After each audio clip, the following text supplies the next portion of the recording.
Assalamualaikum warahmatullahi wabarakatuh. Salam sastra. Hari ini saya berkesempatan untuk melakukan wawancara atau semacam bincang ilmu ya, bincang pengetahuan dengan salah seorang narasumber, dan tentunya teman-teman juga tahu siapa beliau. Beliau ini sangat eksis di Kota Medan, di Sumatera Utara. Orang-orang mengenal beliau sebagai seorang penulis, ya, bisa menulis cerpen, bisa menulis esai, dan juga pembedah buku, ya. Beliau ini juga alumni dari program studi sastra Indonesia FBS Unimed. Siapa lagi kalau bukan Bang Alda Musi. Alda Musi, sarjana sastra. Sehat Bang Alda? Alhamdulillah sehat Bang. Alhamdulillah. Nah, jadi kesempatan kali ini kita mau ngobrol-ngobrol dengan Bang Alda seputar lingkungan, Bang Alda ya. Seputar lingkungan yang nanti kita kaitkan juga dengan lingkungan yang ada di Sumatera Utara, ya kan? Yang berkaitan dengan etnis yang ada di Sumatera Utara. Ini nanti akhirnya bermanfaat bagi mahasiswa bagaimana bisa menjalin hubungan antara pribadinya dengan lingkungan, dengan berbagai problematika, begitu Bang Alda ya. Baik Bang Alda, kita mulai dari, kalau kita bicara ekologi sastra dalam perspektif karya sastra, tentu kita harus memulainya dengan konsep dari ekologi itu sendiri Bang Alda ya. Gimana konsep ekologi sastra menurut Bang Alda? Secara sederhana tuh ekologi itu kan artinya itu adalah hubungan timbal balik manusia dengan lingkungan sekitarnya. Ya, Nah, jadi kalau kita kaitkan ke ekologi sastra, berarti karya sastra yang menempatkan hubungan antara manusia dan lingkungannya sebagai ide dasar. Sebagai ide dasar. Ya, sebagai dasar, sebagai sebuah gagasan, sebagai konflik yang dibangun di sana, dan pesan yang ingin disampaikan dalam cerita tersebut. Nah, jadi alam itu kan kalau di dalam karya sastra tidak hanya berupa tempelan. Kalau dalam konsep ekologi sastra itu tidak hanya tempelan yang sebagai latar tempat, tapi memiliki nilai yang lebih substansif sebagai bagian dari kehidupan manusia. Gitu. Oke, jadi ada nilai-nilai ya. Ada nilai-nilai yang dikonstruksi menjadi sebuah konsep dalam menulis karya sastra itu, gitu ya. Ini menarik sekali teman-teman ya. Jadi nggak hanya seputar tentang percintaan, tentang isu keluarga, tetapi dalam isu lingkungan juga sebenarnya menarik ya. Menjadi ide dalam penulisan karya sastra, begitu ya. Nah, misalnya berkaitan dengan lingkungan tadi, Bang Alda. Berkaitan dengan lingkungan tadi, lingkungan yang seperti apa ya? Misalnya gunung atau bukit atau apa yang itu menjadi poin dasar dalam penulisan karya sastra. Sebagai penulis nih tentunya ya. Jadi kan lingkungan itu kan, lingkungan setempat kita itu kan akan mempengaruhi apa sih pekerjaan kita gitu. Apa pekerjaan kita, kemudian bagaimana tradisi yang lahir di sana, bagaimana cerita rakyat yang berkembang, bagaimana bahasa yang kita gunakan sehari-hari. Jadi kaitannya dengan itu adalah bagaimana sesuatu konflik di situ tercipta di dalam lingkungan itu, maka muncullah satu kesadaran bagaimana hubungan antara manusia dan alam itu yang berkembang di sana. Jadi kalau misalnya dalam sebuah karya sastra, berarti isu-isu lingkungan itu memang harus ada konflik gitu ya kira-kira, atau bagaimana keadaan lingkungan yang baik atau yang menarik untuk dijadikan sebagai ide dalam penulisan karya sastra, Bang Alda? Ya, dalam konteks ini alam pasti memberikan kehidupan kepada manusia. Nah, timbal balik tadi. Bagaimana manusia juga harus memperlakukan alam itu dengan baik supaya adanya hubungan yang baik. Ketika hubungan yang tidak baik pasti akan rusak. Nah, disitulah muncul konflik. Kenapa manusia memperlakukan alam dengan tidak baik sehingga alam itu murka? Nah, kadang kan kita kenal tuh bencana yang terjadi pasti akibat kemarin akibat ulah manusia menggunduli hutan, deforestasi gitu ya. Kemudian tambak liar atau galian liar itu, pencemaran di laut, pencemaran di danau, itu kan salah satu hubungan yang tidak baik antara manusia dan lingkungannya. Maka terjadilah satu bencana, terjadilah satu peristiwa yang tidak kita inginkan sebenarnya. Nah, disitulah posisi ekologi sastra itu bisa muncul. Disitulah karya-karya sastra yang bisa kita munculkan untuk menggapai empati dari para pembaca supaya ya jangan gini lah sama alam gitu, supaya kita mengajak pembaca untuk mencintai alamnya. Oke, berarti dari berbagai konflik terhadap lingkungan bisa dijadikan sebuah framing sebagai citra, artinya sebagai makhluk hidup yang tentu ada timbal baliknya dengan lingkungan, sudah pastinya harus menjaga, sepatutnya harus menjaga lingkungan itu, begitu Bang Alda ya. Nah, kalau dari perspektif ini ya, apa namanya, lingkungan tadi, sebenarnya ini berkaitan dengan pembelajaran mahasiswa juga di perguruan tinggi ya, bagaimana mahasiswa itu sebagai agent of change juga ya dalam isu-isu lingkungan. Kira-kira kesadaran seperti apa yang patut ditunjukkan oleh mahasiswa dalam menjaga lingkungannya, Bang Alda? Ya, disinilah peran sastra itu untuk lebih menarik simpati dan empati pembaca, khususnya yang kalau kita tujuan ke mahasiswa tadi. Nah, sastra itu kan sifat dasarnya mimesis penilaian semesta ya, tiruan dari peristiwa alam atau perilaku manusia di dunia nyata. Aristoteles tuh. Ya, terus kemudian bagaimana karya sastra bisa menjadi pembelajaran terhadap mahasiswa terkait ekologi. Nah, peristiwa-peristiwa bencana yang terjadi yang sudah kita sebutkan tadi itu kan akibat ulah manusia tuh. Nah, ketika koran-koran memberitakan, media-media memberitakan, tentu saja yang kita dapati hanya sebuah informasi yang mungkin kurang menggugah gitu. Kurang menggugah. Nah, disinilah peran sastra hadir untuk menggugah itu. Karena apa? Karena karya sastra ini kan punya sudut pandang yang berbeda dari media-media yang memberitakan, media-media yang memberikan informasi satu arah. Nah, kalau sastra kan dia punya sudut pandang lain, nanti dia bisa bercerita dengan sudut pandang si tokoh yang kena musibah atau si pohon yang ditebang itu. Jadi subjek atau tokoh dalam karya sastra itu bisa berubah-ubah sesuai dengan sudut pandang yang dibangun oleh si penulisnya. Maka itu dia bisa menciptakan simpati dan empati dari berbagai belahan tuh, bukan dari satu sudut pandang aja. Berbagai sudut pandang yang bisa dijadikan sebagai tumpuan tumpuan untuk penceritaan, baik dari segi dialognya, dari segi narasinya begitu ya. Dan itu bisa dengan mudah tuh menggugah para pembaca untuk sadar terhadap lingkungan gitu ya. Langsung tumbuh tuh empatinya tuh. Oke. Berkaitan dengan pertanyaan kedua tadi ya, sebenarnya menurut Bang Alda sebagai penulis produktif tentunya ya, yang berkaitan dengan lingkungan juga, karena beberapa kali saya baca esai tentang lingkungan. Sebenarnya apa karakteristik sebuah karya sastra itu dikategorikan sebagai sastra ekologis, Bang Alda? Ya, yang paling penting tuh yang udah kita sampaikan tadi, bahwasanya tempat atau alam bukan hanya sekadar tempelan yang berfungsi sebagai latar saja. Tapi dia lebih dari itu kan, dia masuk menjadi substansi yang lebih tinggi, derajatnya yang sejajar, yang signifikan tuh fungsinya di dalam kehidupan manusia, di dalam cerita itu. Nah, sehingga dia bisa memunculkan makna yang padu. Artinya kalau misalnya alam itu dihilangkan dari cerpen itu atau dari karya itu, ceritanya udah nggak bermakna apa-apa lagi. Nah, kalau misalnya yang dia hanya tempelan sebagai latar tempat, ketika kita hilangkan atau kita ganti tempat itu, ya cerita itu tidak berubah makna. Itu hanya sekadar tempelan. Nah, kalau misalnya secara ekologis ini, alam atau lingkungan itu harus mempunyai peran yang mempengaruhi makna, yang mempengaruhi tingkat makna itu ya. Jadi ketika alam ini dihilangkan, lingkungan ini dihilangkan, makna cerita atau makna karya itu hilang juga, atau rusak. Esensinya jadi tidak utuh begitu ya. Rusak dia. Makanya itu di situ kejeliannya harus kita perhatikan sebagai seorang penulis tadi. Kalau mau dikaitkan tadi apa tuh ciri-ciri atau indikasinya ekologis tadi ya. Pertama tadi Bang Alda tentang kerusakan alam ya, kerusakan alam.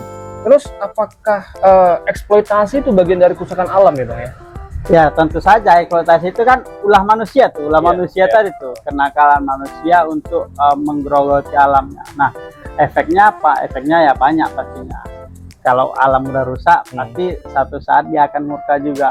Ya, seperti lagunya Ebit itu ya. Ya, biasa tuh. Pak Ebit, salut buat Pak Ebit ya, lagu-lagunya keren. Nah, jadi ada kerusakan alam, kemudian ada eksploitasi tadi ya. Ya. Kemudian nilai-nilai misalnya ada nggak yang dari karya sastra itu tertulis nilai-nilai untuk respect barangkali terhadap alam? Apakah itu bagian dari contoh karya sastra yang berkategori sastra ekologis?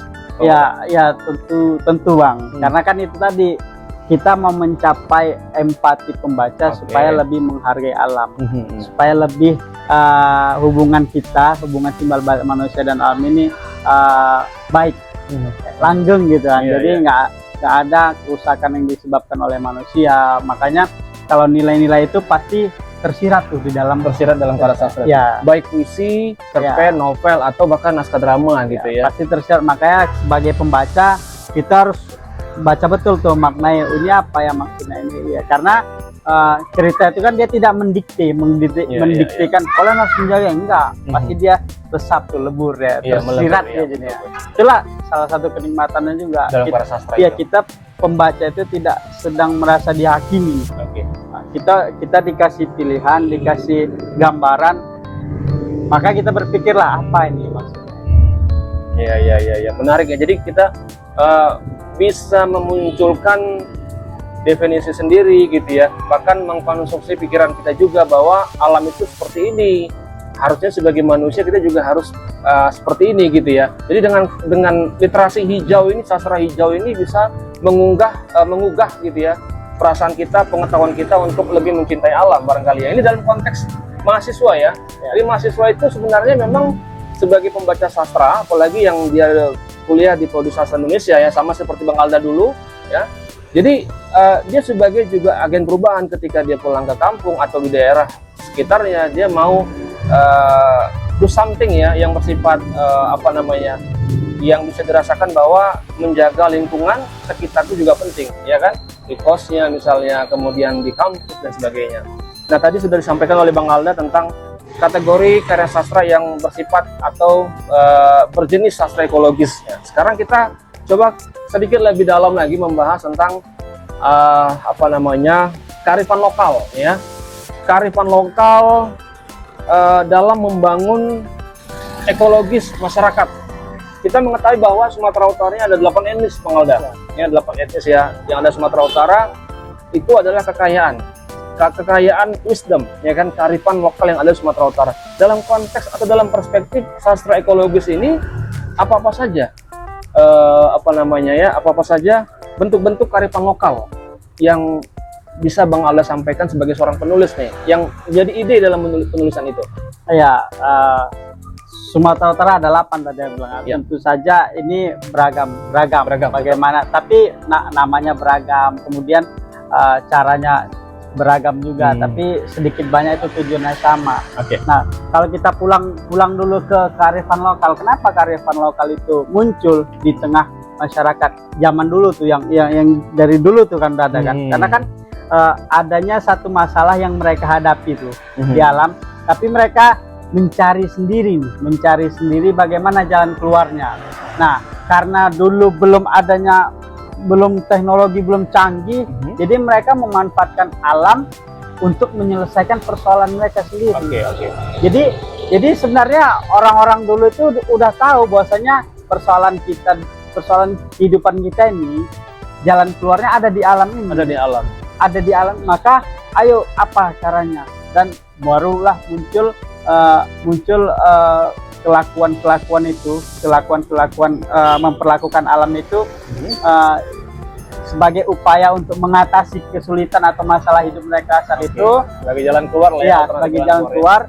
Dan itulah yang kemudian dilakukan terus-menerus menjadi tradisi. Tradisi dan kebudayaan.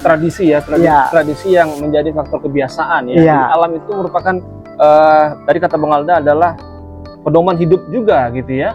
Ada jawaban dari persoalan yang dialami oleh manusia.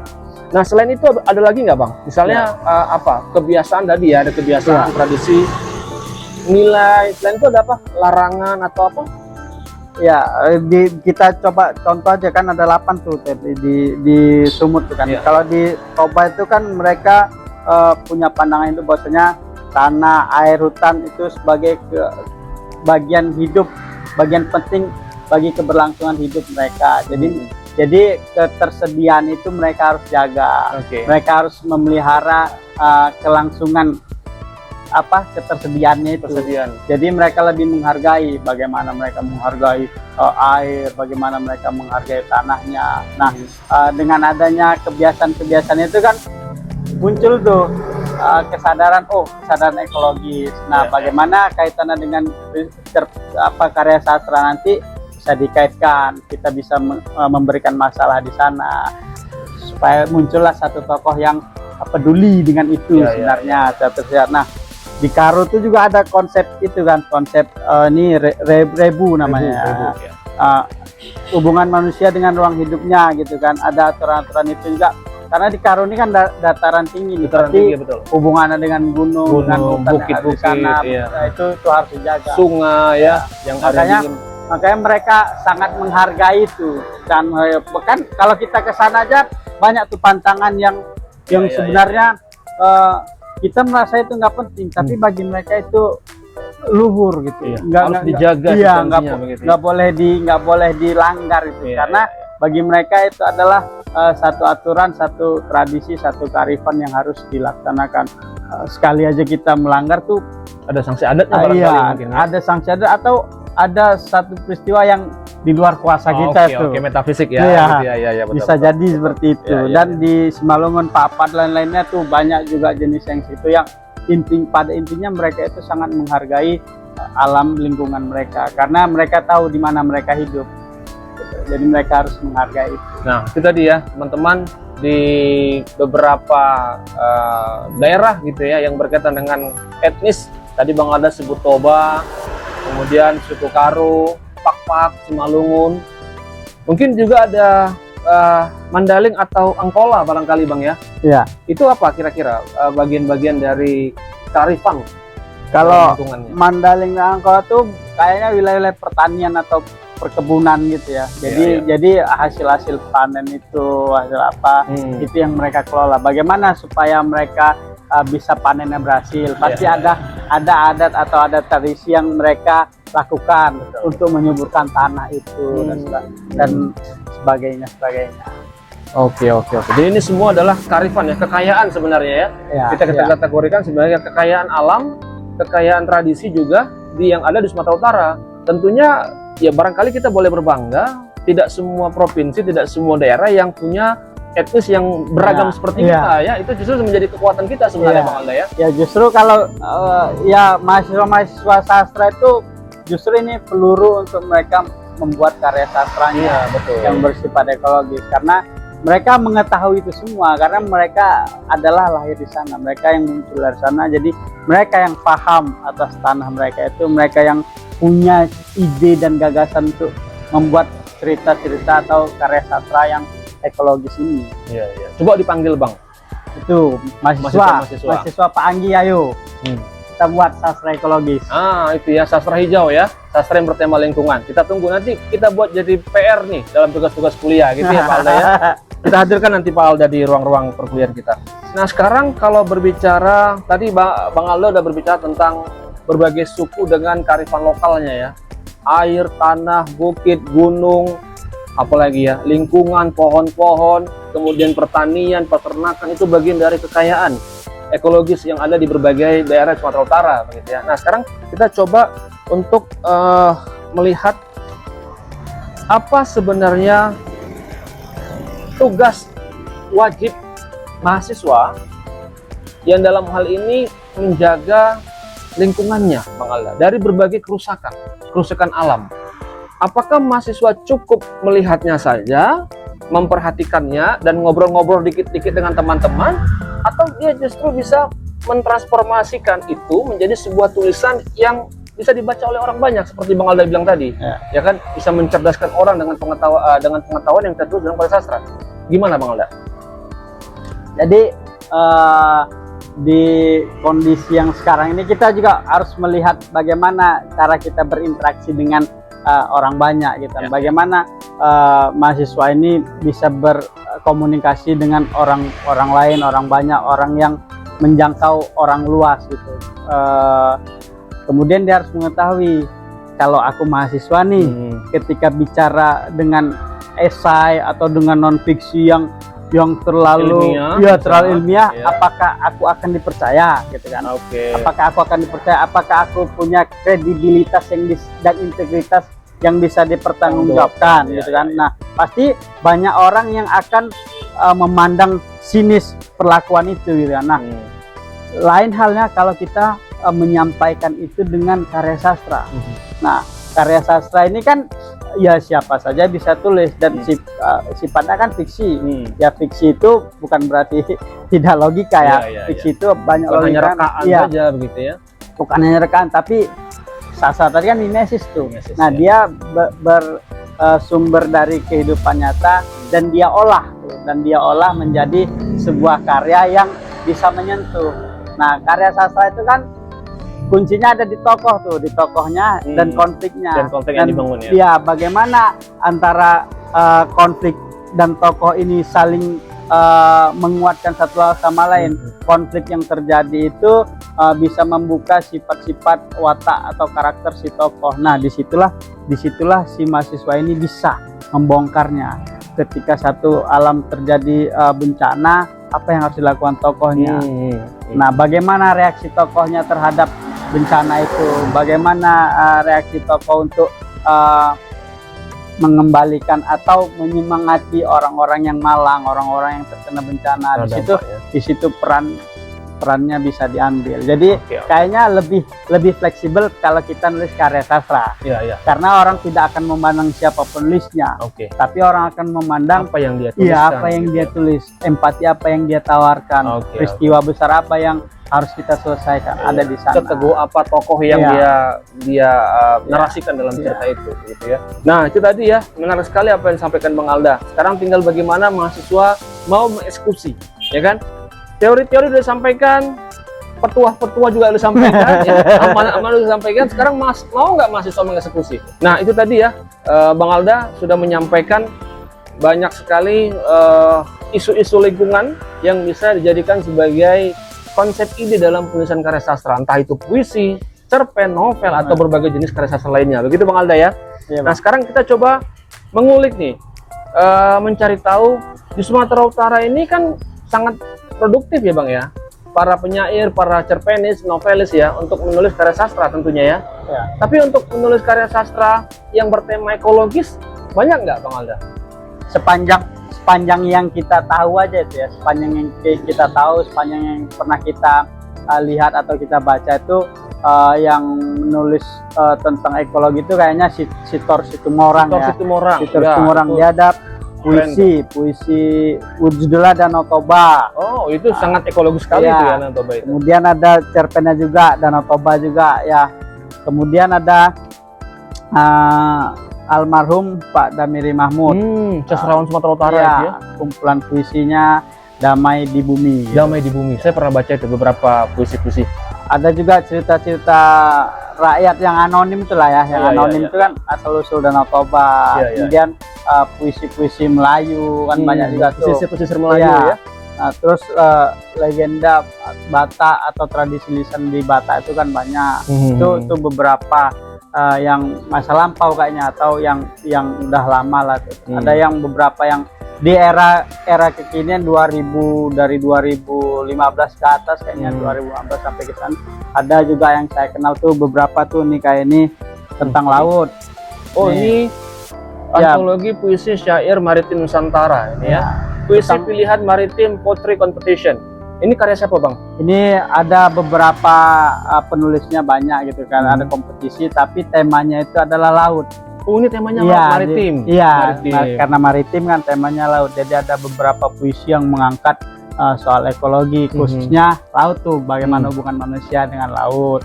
Kemudian ada juga kumpulan cerpen Bang Agus Kaidir ya. Bang Agus Kaidir, salam hormat Bang Agus. Waktu itu Jan Rinci dan Aku Merasa Asing dan Sendiri. Di sana ada salah satu cerpen berjudul Kronik Bukit Api. Itu cerita tentang sebuah tambang di dataran tinggi di daerah Sumatera Utara katanya. Itu kenapa Bang? Ya, kenapa? itu Konfliknya apa?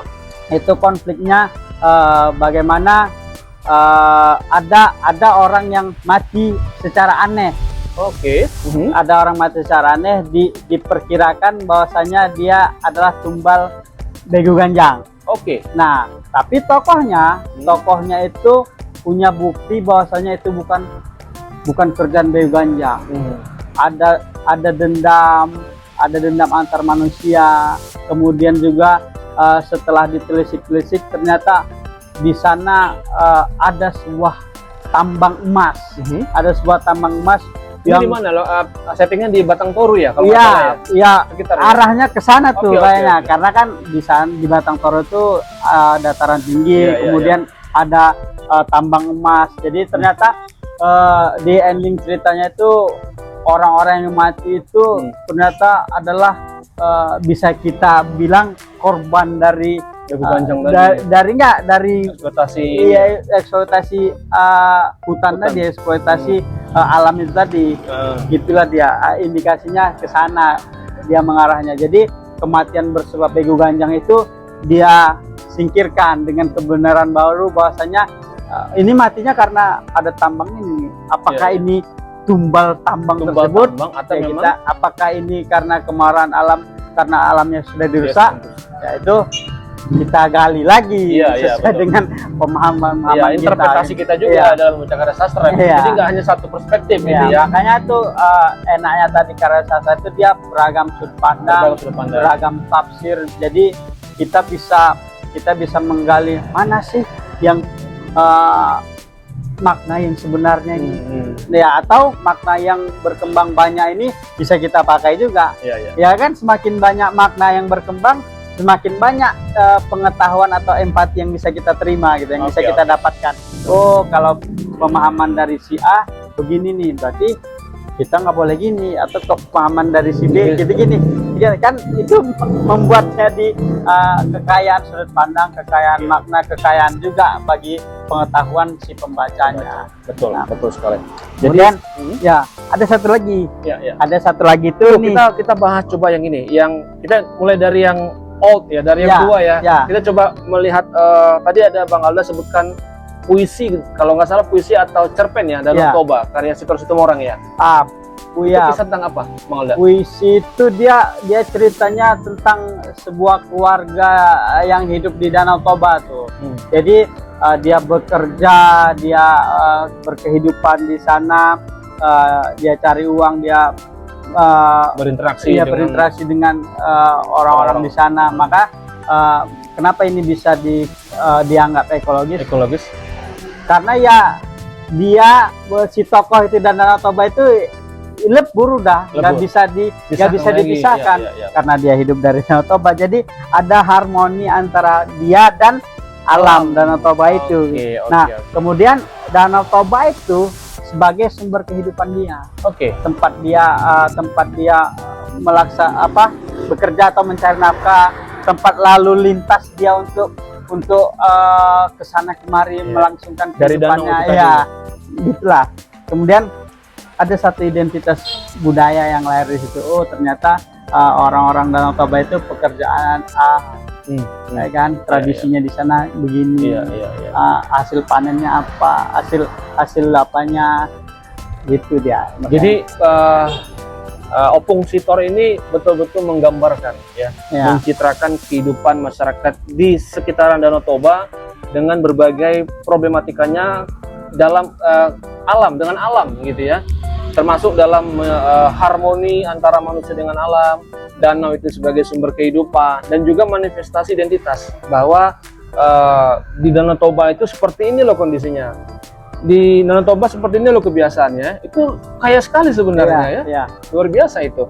Nah, kalau cerpen tadi Bang, saya tertarik nih untuk membahas cerpennya Sitor Situmorang yang Abang bilang tadi Danau Toba ya kalau nggak salah ya. Cerpen Danau Toba Sitor Situmorang ya.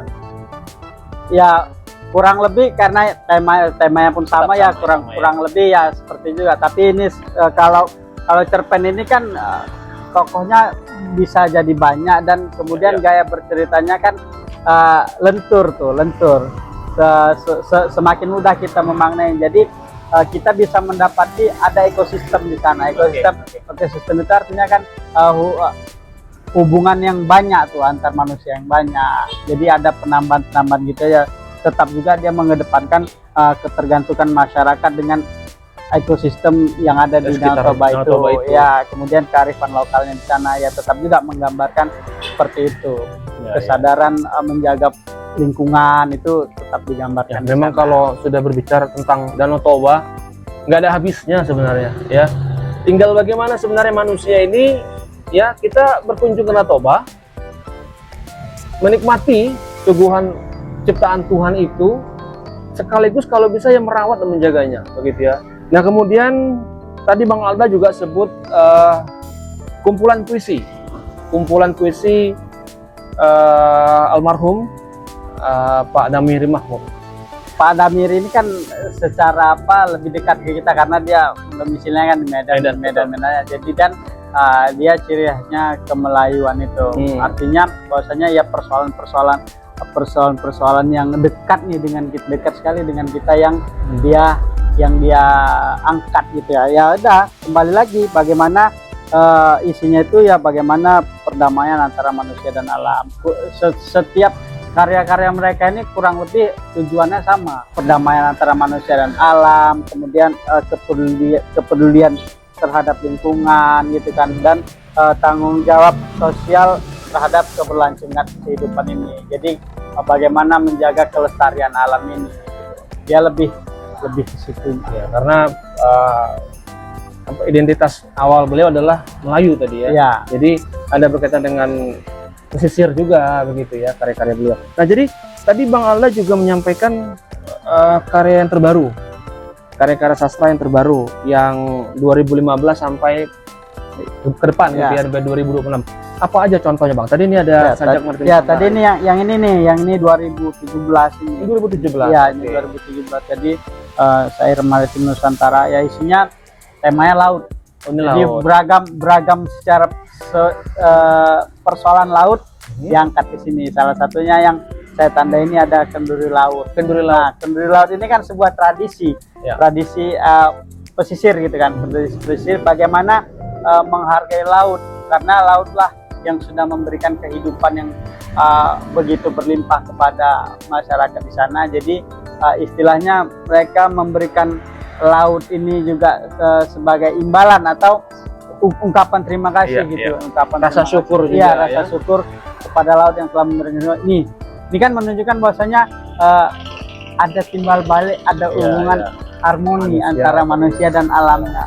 Nah karena bagaimanapun manusia itu tahu bahwasanya alam ini yang sudah mendukung aku untuk mencari nafkah, memberi kehidupan, dan lain sebagainya. Maka aku harus menghargainya juga. Jadi mereka melakukan kenduri laut itu kan tradisi itu. Itulah kearifan lokal yang dulu muncul sehingga menjadi tradisi. Nah, tapi secara tidak sadar kalau kita pikir-pikir juga Bang, hubungan manusia dengan alam ini sebenarnya ya kalau kita mau logika kan itu nggak logika, tapi coba kita praktekkan misalnya ketika kita nyiram buah bunga pohon ya kan, nyiram pohon atau nyiram bunga, dia belum tentu tumbuh, belum tentu berbunga, belum tentu berbuah. Tapi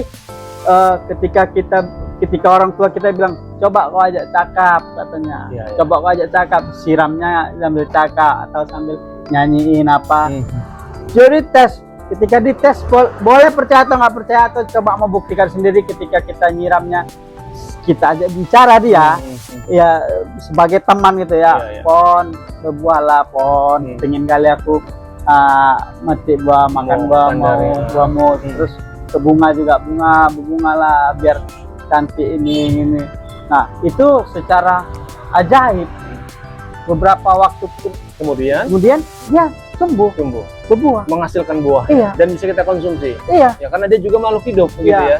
Itu secara kalau kita mau pikir logika kayak mana, tapi ya gitulah alam itu bekerja. Artinya apa? Ketika kita menghargai, ketika kita memberikan kebaikan, ketika kita memosisikan dia sebagai teman kita, dia akan memberikan kita yang baik juga. Ya, timbal balik yang baik. Iya. Ya. Dirawat aku, dipedulikan aku, dengan kasih sayang pula, Iya. gitu ya. Pasti aku akan memberikan hal yang baik pula padamu, gitu ya. Nah ini alam yang bekerja. Iya. Wah, luar biasa, subhanallah. Kemudian kalau tadi masih dari kumpulan puisi ini tadi ada Ya. lagi yang menarik nggak Pak tentang pegunungan misalnya? Ini kan laut nih. Oh, ini laut, di atas laut. Kalau ini ada satu lagi. Ini apa? Ini 2026. Ini puisi. Oh, ini puisinya Ridwan Situmorang. Ini Ya. kalau Situmorang keren ya. Saya juga memberikan testimoni di buku ini ya. Ada beberapa kumpulan puisi yang berkaitan dengan kemenyan. Nah, Ya. ini Bang Alda boleh cerita sedikit, yuk. Jadi ini kan penulisnya ini kebetulan anak seorang petani kemenyan. Kemenyan. Jadi Lokasinya di mana nih, Bang? lokasi di Humbas ya. Humbas kalau nggak salah Humbas. Jadi kan apa yang menjadi ekologi antara pengarang penulis dengan lingkungan itu adalah kemenyan, hutan kemenyan. Dan kemenyan. Hutan kemenyan itu dari beliau lahir sampai beliau tamat kuliah, hutan kemenyan itulah yang memberikan kehidupan bagi beliau. Artinya apa? Kemenyan itulah yang menjadi